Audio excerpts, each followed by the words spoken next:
नाज़रीन, नौशर फिरोज़ जा माज़ूर मसइला हल न थियण ख़िलाफ़ सरापा एहतजाज आहिनि। तफ़सील ॾिसूं था ज़ाहिद क़ाइम ख़ानी जी रिपोर्ट में।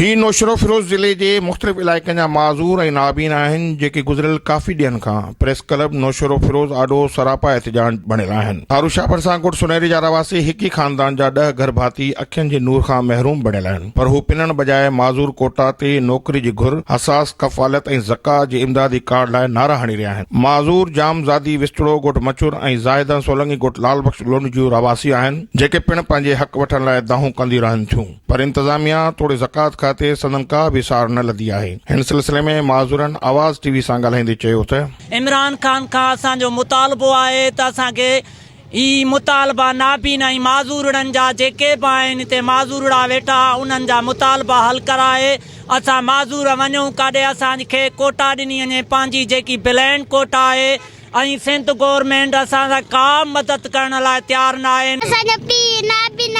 कुछ कोन जिन्नू दनस एकड़े घर ने सदा बाती असा न को मुझे अम्मी जो बेनजीर कार्ड है, मुझे चाची जो कोने को संगे जा नौकरी जन जा वजीफो बाल कोन कुछ कोन बाल के तने संगे जाने असा इते प्रेसिकल दे बैठा आयो को बस जो को ऑफिसर को न तो बुधे डीसीओ साहब रहो, डीसीओ साहब डिसी हलो तो वने यो असा इमरान खान असा माज़ूर आयो को माज़ूरी कोटियो को बहाल कयो।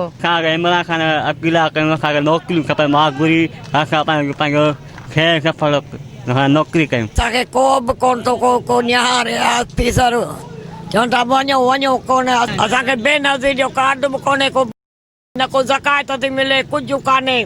उन्होंने वञूं था चवंदा था पिनी खाओ, असां छो पिनूं, असां माज़ूर किथां खाऊं, असां व्हील चेयर ख़तम थी थिए चवंदा त तव्हां व्हील चेयर पिनी वठो, खसी ते व्हील चेयर नथा वठी सघनि 5000 ग़रीबनि खे सही मदद न। ज़रूरत उन ॻाल्हि जी आहे त हुकूमत फौरी तौर माज़ूरनि जी माली सहायता सां गॾोगॾु खेनि माज़ूर कोटा ते नौकरियूं फराहम करे त जीअं हू इज़त भरी ज़िंदगी गुज़ारे सघनि। कैमरामैन सोहेल राजपर सां गॾु ज़ाहिद क़ाइम ख़ानी, आवाज़ टीवी, नौशरो फिरोज़।